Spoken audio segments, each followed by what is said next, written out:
예, 반갑습니다. 김규태 전기이야기입니다. 오늘은 전기기능사 필기 전기기기 11번째 시간입니다. 변압기의 특성 보도록 할게요. 자, 일단 변압기의 전격에서 전격 용량 한번 보겠습니다. 자, 변압기의 전격 용량입니다. 자, 변압기는 어떻게 보면 발전기처럼 전기를 최초로 이렇게 보내준다고 생각을 하시면 되겠죠. 그래서 손실이 없다고 생각을 해서 피상전력으로 얘기를 많이 합니다. 그래서 전격 용량은 전격 2차 전압, 전격 2차 전압하고 그 다음에 전격 2차 전류하고의 단순한 곱으로 나타내져요. 그래서 뭐 역률 같은 코사인 세타 이런 게 빠졌습니다.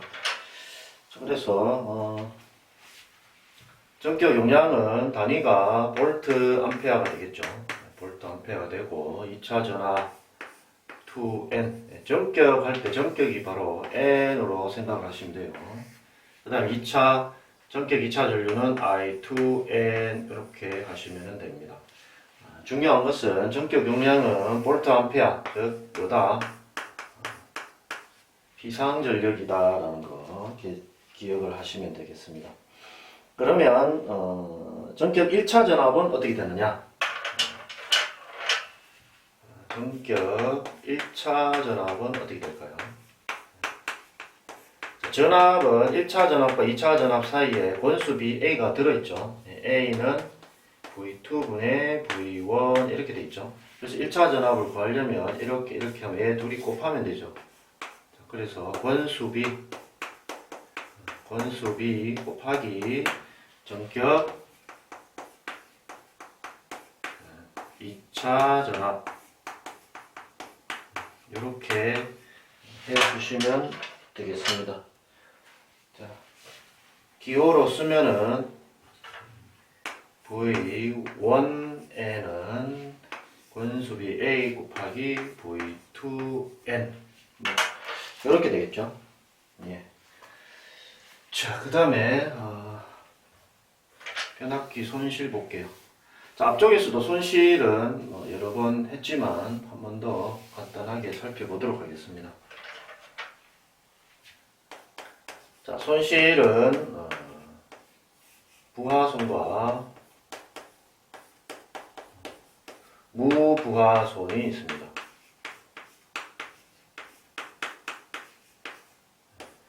자, 부하손은 부하가 걸렸을 때 손실이니까 동손이라고 하죠.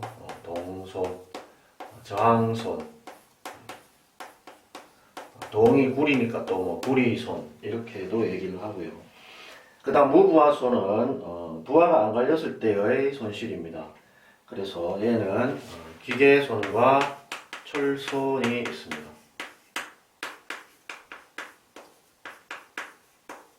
기계손과 철손. 기계손은 그 안에 마찰손과 풍손이 있고요. 마찰할 때 하는 손실, 그 다음 바람이 영향으로 생기는 손실, 뭐 이런 게 있고, 철손은 다 아시는 것과 같이 히스테리시스손과 와류손이 있습니다. 그래서 부하손은 뭐 대부분 동손이죠. 뭐 요거 말고 우리 접대 표유 부하손이라고 해서 그 어떤 계산이나 뭐 이런 걸로 알아낼 수 없는 이런 것도 있긴 있었지만 대부분이 동손입니다. 동손은 PC라고 합니다. C가 쿠퍼죠. PC라고 하고, 그 다음 무부하손은 대부분이 철손이 되겠습니다. 철손은 아이언에서 PI라고 생각을 하시면 됩니다. 기호를 PI라고 하면 됩니다. 손실. 자, 그래서 I는 아이언입니다.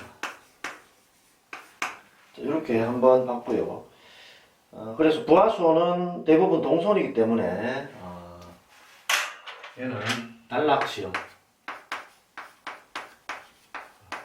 단락시켜 놓고 시험하는 단락 시험을 하고, 얘는 무부하수는 무부하 시험을 합니다.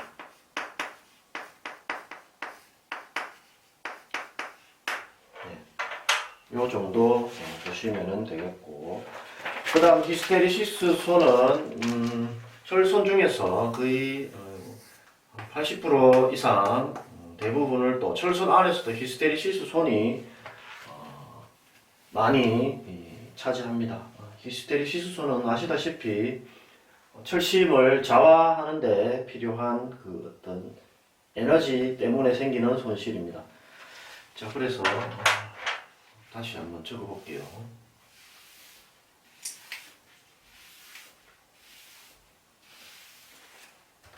자, 히스테리시스 손 pH입니다. N은 상수, 그 다음에 주파수, 그 다음에 자속, 최대 자속 밀도. 자, 이게 어떤 책은 뭐 1.6배, 어떤 책은 2배, 뭐 이래 하는데, 뭐 어떤 거든 상관없으니까 둘 다 뭐 기억을 해 두시면 좋을 것 같고요. 단위는 와트 퍼 킬로그램이 되겠습니다. 자, 여기 보시면 히스테리시스 손은 주파수하고 어떤 관계가 있습니까? 자, 히스테리시스 손은 일단 주파수와 비례 관계가 있죠. 자, 근데 시험 문제에서 전압이 일정하면 이런 말이 나와요. 전압이 일정할 때 주파수와 히스테리시스 손의 관계는, 자, 일단 결론부터 말씀드리면 전압이 일정할 때는 주파수와 반비례합니다. 가끔씩 시험 문제 나오는데 요거는 뭐 때문에 그러냐 하면 간단하게 살펴보면 그 유기기전력 있죠. E는 4.44 N 파이 F입니다. 맞죠? 자, 여기서 파이라는 얘를 한번 볼게요. 파이라는 것은 우리 그 예전에 배웠지만 자속 밀도 B는 뭐였어요? A분의 파이였죠. 그래서 요 식에서 파이를 이렇게 하면 뭐가 됩니까? 파이는 단면적 곱하기 자속 밀도 B가 됩니다. 그래서 얘를 여기다가 집어넣어요. 그러면 어떻게 됩니까? 4.44 N, 자, F 먼저 줬고 뒤에 A, B 여기서 BM으로 했으니까 여기서도 BM으로 적을게요. 자, 그러고 나서 잘 한번 살펴보면 이 N이라는 권수 맞죠? 그 다음에 단면적 이런 것들은 처음에 만들어지기 때문에 어떻게 손댈 수가 없죠. 변화를 시킬 수가 없어요. 그 다음 4.44 이것도 상수고, 그래서 얘를 통째로 다 안 묶어서 상수라고 보시면 되고, 남는 거는 뭡니까? 주파수하고 자속 밀도입니다. 그래서 이 주파수와 자속 밀도는 어떻게 할 수 있다고요? 변경을 시킬 수가 있어요. 그래서 결론적으로 보면 이 전압이 일정하다는 것은 나머지 얘들은 다 상수고 얘가 일정하다 이렇게 볼 수가 있습니다. 얘가 일정하다. 자, 그러면 아까 요 식에서 다시 한번 볼까요? pH 히스테리시스 손은 K 주파수 M, 주파수 파이 BM의 뭐 제곱이라고 할게요. 제곱 이렇게 놓으면, 자, 얘가 일정하다는 것은 전압이 일정하다는 것은 얘가 일정하다고 그랬죠. 그러면 얘를 제곱시키기 위해서 주파수를 밑에다가 하나 분모로 넣어주면 얘를 제곱하면 되겠죠. 그러니까 양변에 F 둘 다 곱해주는 겁니다. 그러면 얘도 제곱되고 얘도 BM의 제곱 이렇게 되죠. 그럼 이제 FBM의 제곱이 돼서 전압이 일정하다는 그 조건을 만족합니다. 좀 어려운 개념인데 어쨌든 그렇게 하면 이 전압은 지금 주파수가 밑에 있기 때문에 이렇게 반비례한다라는 게 나오게 되겠습니다.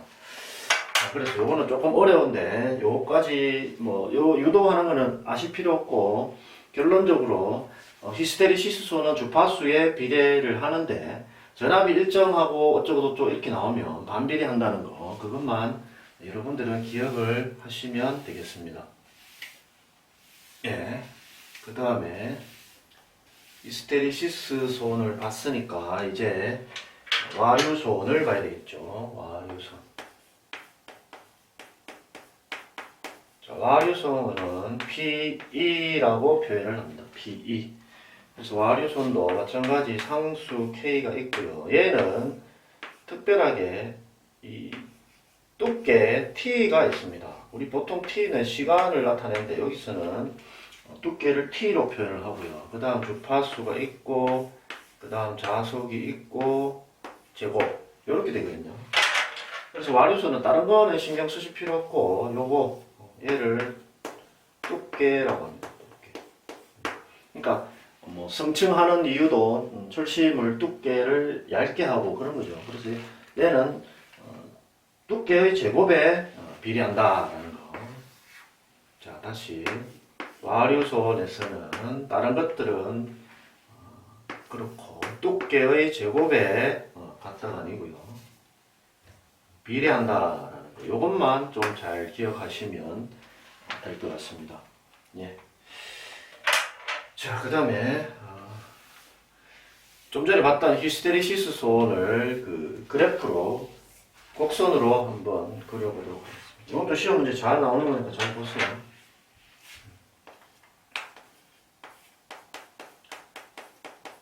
히스테리시스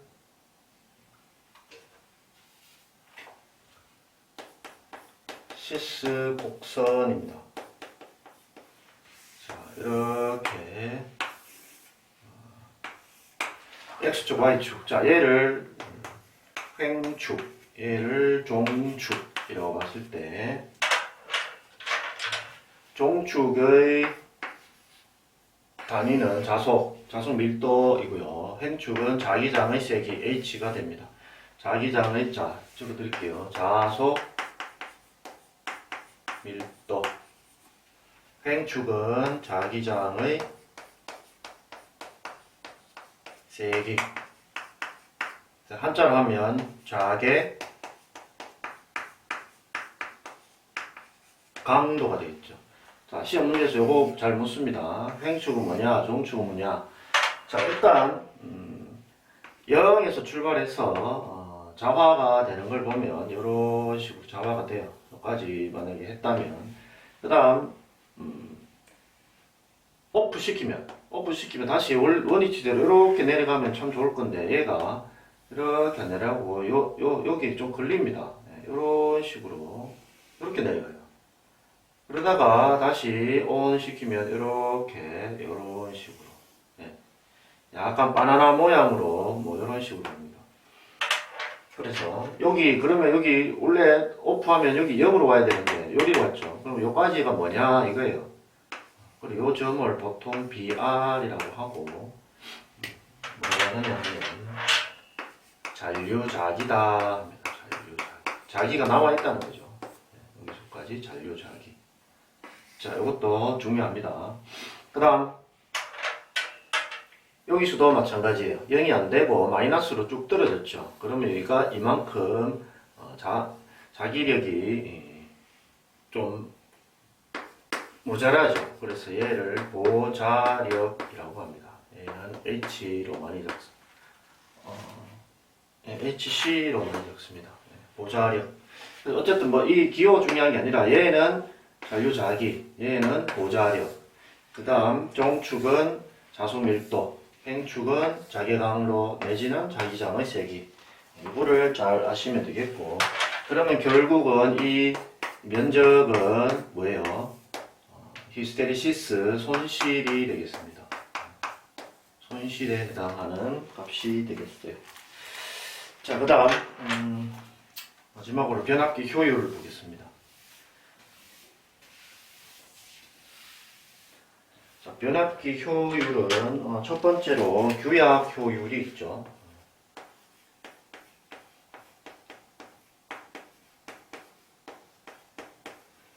규약 효율은 규약 효율을 한번 적어볼게요. 자, 해서 출력분해 출력. 자, 여기서는 킬로와트입니다. 킬로와트 플러스 손실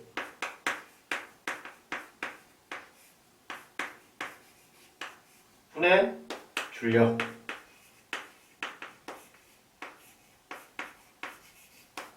네. 다음 효율이니까 곱하기 100%. 이렇게 해주시면 되겠고요. 그 다음에 이 손실이라는 것은 뭐 아까 이야기한 히스테리시스 손, 와류손, 뭐 이런 동손 다 포함해서고요. 그 다음 전부하 효율이라고 있습니다. 전부하 효율 또는 최대 효율이라고. 전부하 효율 또는 최대 효율. 얘는 식으로 써보겠습니다. 전격 2차 전압 곱하기 2차 전류, 그 다음에 이제 코사인 세타. 네. 역률도 꼭 해줘야 되고요. 그 다음에 이제 P I 플러스 PC 해서 얘는 철손 아이언, 얘는 쿠퍼 동손이 되겠죠. 그 다음 위에 똑같이 V2N I2N 코사인 베타, 네, 곱하기 100. 이렇게 쓰면 변압기의 전부하 효율이 되겠습니다. 자, 오늘 여기까지 하도록 하겠습니다. 감사합니다.